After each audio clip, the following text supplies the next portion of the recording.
My name is Sebastian, and in this video I want to show how to use test containers to run a project setup that is a little bit more complex than our typical examples. So what I want to do is to use test containers to start up a local development environment, but in such a way where it allows us to get really fast turnaround times. So if you've seen some previous content on stuff that I did around testing, then you probably know that I'm not the biggest fan of any test integration frameworks or anything that actually couples the life cycle of our tests with our test environments. But more on that later. What test containers is very helpful to start up any dependency or anything that we can run in a container from our test code or our Java code. So it provides some very high level API to manage these dependencies or external resources. The typical way how most developers use test containers and what is being described in the quick start here is to use it in such a way that we include it in a test, similar to what you can see here, where we have some JUnit rule, in case that is a JUnit test, in order to start up some container, or at least to define that we would like to have a specific resource in form of a container. There are some ways to use this in a reusable way. There is a preview feature for that, but in general, I rather would like to avoid to tangle the test life cycles from the test environment life cycle, because, and that's not just true for test containers, that's true for all of the technologies, it first of all makes your test turnaround time slower, and then if you put in some workarounds and some efforts, then at best it just gets as fast as the turnaround time that you get if you just separate the life cycles and have plain tests that simply connect to an environment. But I will show you how to build up these things. You can check out some other resources on how to do this with some local development scripts, for example, using Docker containers. But today I would like to show you how to use test containers to do this. What we can do actually with test containers is that we can define these resources without being tangled to a specific test or a test lifecycle. So we can run this somewhat as a standalone way. Singleton containers go a little bit in that direction, but we want to use it in a kind of different way where we have an own environment, an own lifecycle for running our test environment and then using that in our tests. What I would like to do is a little bit like the following.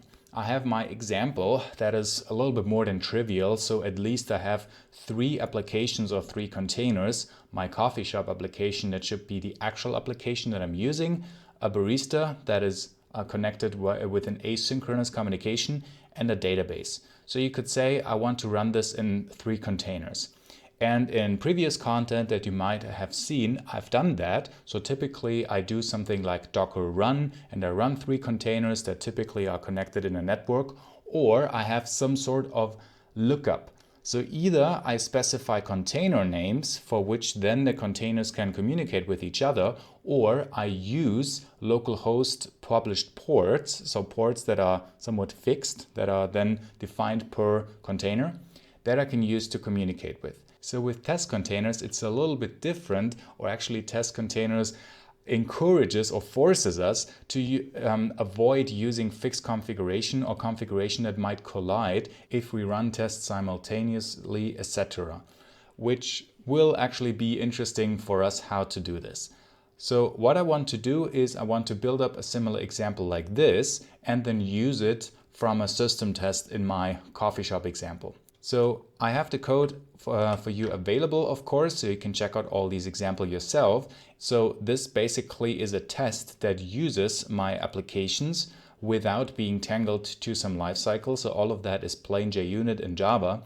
And what I want to do now is to use a Java code to use test containers to start up my Docker containers. So basically this is very similar to using something like Docker run, but now I can define everything with a nicely readable and type-safe Java API. So I can, for example, say, well, I need 3 containers in my class here, And these should be, well, for example, that should be built by my coffee shop project. So this will be built on demand.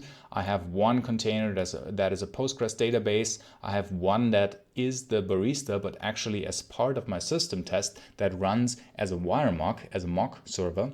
So with this, that's also quite interesting because actually as part of the system test, we can use another dependency or a backend that is actually not the real backend, but a mock. So for example, the wire mock instead of the barista.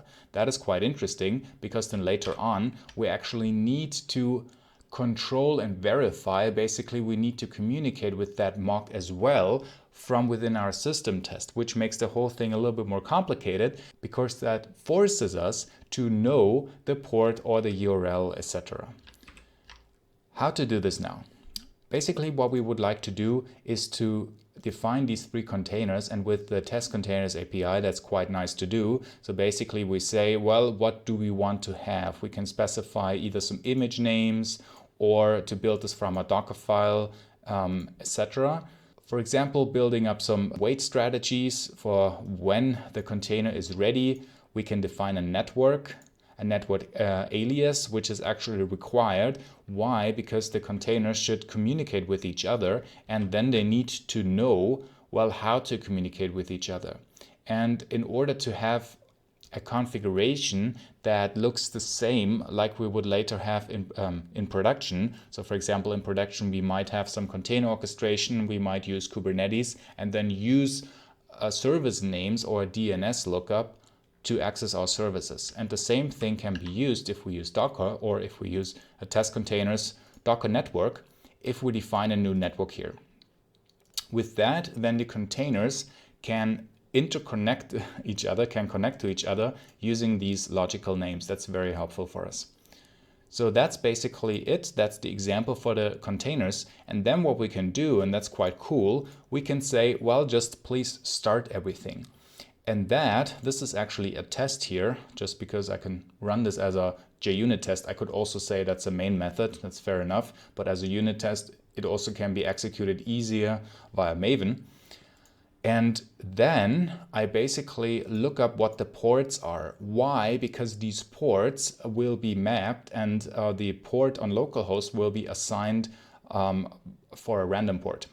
Because I need to access this from within my test, of course. So let's just run this and then we see what this actually means, because then later on it will show me the URL, how I can access my application. Why? Because if I start up the whole thing, then I don't know the port yet. I don't want to have fixed ports, or Testcontainers doesn't prevent me, but it advises me not to use fixed ports. So I need to get that randomly assigned port in order to use it for my system test. And this will be quite interesting in a second as well, how to use that then from a system test perspective, to do it manually or to do it automatically. And now our application is up and running, and we can also check out the URL. So if we click on the URL that we now exposed with the port, that is how where our application will be available. We can actually use this in the command line if we just take then the local host and the exposed port and then access our coffee shop application. So that's already good news, because that means we can use Testcontainers to start up our test environment. And this regards all these three containers, because without all three containers it wouldn't start up, because for example the application requires the database. So for this, that is already good news. We can use this in our system test to, well, access it. For example, we can leave this running here. It runs now in my IDE, but that's totally fine. It will just keep running basically until forever. So either I press a key or I just kill the process. And the thing why I use it in such a way, so probably you have heard about, there's the preview feature in Testcontainers, reusable containers, but I cannot use it here. Why? Because I'm using an own network, and as of recording this, it doesn't work yet to have reusable networks. So basically it would regardless restart my containers. So that is why I just keep this running. And what I do now in my test, I have my test as plain tests that are not tangled to my test environment. I do this on purpose. Why? Because then the tests run so much faster and it's much more flexible. I can reuse the same tests in my CI/CD environment and I'm not dependent on a specific local setup. But also that means that it somewhat relies on the configuration being well correct and that the test environment is up and running. And in this way, I need to point to the host and the port, basically the URL, wherever that is running. Per default, what I had previously always was quite straightforward. I had a fixed port, but with test containers especially, and it's also somewhat, you could argue, good practice to choose a port that would not collide. So therefore, these random port selections, I need to configure that now. How I can do this, I've had this before with system properties. This works, but then in the IDE, it also works, but it's just not as convenient. So the reason why I changed this now is that now I use, and this is microprofile config, and this actually works without having an enterprise runtime. So this also works in a standalone way. What I do is two things. I use smallRye for my microprofile config implementation. So this works just in a plain implementation. I don't need any other runtime for that. I can just say config provider. And then I use, the file is usually called microprofile config properties, and I can configure this here. So this works for a fixed and stable configuration, but of course you might say, well, this doesn't help us here much because, well, I would need to change the port. I could do this now. I could go and change the port to whatever we have and then run the test. That would of course work, but then I'm also required to change the port each and every time for every development session when I start up my containers. Of course, I don't want that. So let's see what other options we have. Well, it depends. You could code something and come up with some solution to do this dynamically. You have to mention that these tests run in different JVMs. So something like some inter-process communication is not possible or not that easy and should not be used. So here I want to communicate or configure this differently. I could go and rewrite this file, or what I can use, and that's supported in microprofile config, or actually in the smallRye implementation that is also supported in Quarkus, which is to use a .env file in my current directory. So this is the same structure like the environment variables that I can use also in microprofile config. So that's supported there. And there's a nice extension that smallRye brings in, which is a service provider that we can configure for what is called a .env config source provider.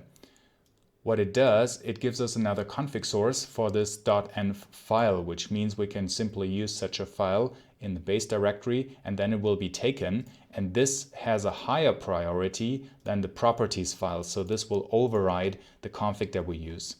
So what I do basically, well, I would like to have this file being updated and then use it from the system test. So if you have a look, that is actually updated. Why? Because probably you've already seen it. I include some functionality to write this file from my test environment. So when I start up the test environment, it takes the file, it updates that, and then I can go and later on use my system test capabilities to read the current configuration from this file. So that works then quite straightforwardly. So I can go and say, well, please create and verify a coffee order. So just make sure that we then have an order in the system. And now let's see, this actually works. So it uses my system test environment, and I can run this again to connect to the environment to send the order and then verify that it's been stored correctly and so on. And then I see that this works. The good news now is this runs really fast. Why? Because I'm separating these life cycles and it simply can connect to what's already running. Of course, there's a trade-off here. So the trade-off is, well, it might be less safe because you're relying that the configuration is correct. So you're not setting up the configuration in the same test run. But what you get, and I think this is much more beneficial for us, you get the fast turnaround. And it allows you to stay much more in our flow experience to get really fast feedback. So I can press a button and within 2 seconds I get a result. And I don't have to wait a few more seconds until the environment is being set up. Especially because you noticed in the beginning it took quite a while to set up my test environment with the 3 containers to begin with. What I also can do, I can run another test that actually updates the status. So this test will take a few more seconds, but that's part of the business logic, because it will go and then also communicate with the barista. So this test then will go and check the barista if actually the communication has been done correctly. So if the correct request response has been sent, has been exchanged between these 2 containers. That also works, and as you see, I get quite fast feedback. So this takes like 6 seconds, but that's the fault of the application because it's done asynchronously. There's a timer involved, and that we can use, and then we get a pretty fast feedback. But wait, there's more, because I also, would like to use some cool Quarkus feature, a dev mode, which actually allows me to change my application that now runs in a Docker container in order to, see the changes being reflected quickly. This actually does work, and I created some previous content on how to do this with containers, and it also works in test containers. So what I can actually do, and I will now stop my test again. So if I stop this here and you see this one is still running, I can switch between different runs in my IDE. And now once this is stopped, then actually what will happen, test containers checks the life cycle, and if that still is alive, and once that is not the case, after a few seconds all of my containers will be stopped actually. What I do now, I use a different class that I already prepared here that is very, very similar, with one exception. I use a different Docker file, which then actually starts up my application in such a mode that I can connect to it using the Quarkus remote dev feature. That is really handy, and that is really cool. What it does now, it will emit the configuration here, so all of that will be updated in the same way, but it will run slightly differently with the configuration in my Docker container, that it starts up the mode with the live reload, so that I can actually use a dev mode from a remote location. So this starts it up, and I quickly need to wait initially for the startup. And now it is up and running, and of course it got a new URL, so the old one is not available anymore. And what I can do now, very similarly, I can just run some system test that already works. Why? Because this .env file was updated to the new port, so it takes the new configuration and I can simply start it up, which is very handy for me. But we already saw this, so this is nothing new. But what I want to show you now is actually that we can use, and it is here, it is emitted here. We can actually use this one to start up Quarkus remote dev. How this works, we start this up in our usual application directory, and then what we do, we build our application, but we actually don't build it from scratch because we only send the changes to the application that is already running here now in development mode. So this is pretty cool. This works then also from an environment that uses Docker, and here from an environment that has been started using test containers. So if we have this, I just need the path to try it out in the command line. If we now have the same example running, this still works, and you saw that the system test works. But interestingly, we can also now go and, for example, change something from our output. So that is the index page, where I now can say, basically change anything in my application and make sure that the change is being reflected. So what we now can see, that this is actually being sent to my application, and then I see the new response, and I can quite quickly change something here and then see the change being reflected. That is really helpful because now we get the fast turnaround no matter in which environment we are or what we use here. We can have a change in our production code and see the changes being reflected. We can quickly re-execute our test, and this works really well, and everything has been started up by Java code, basically by using test containers. So I think this really helps in order to be more productive. But wait, there is more.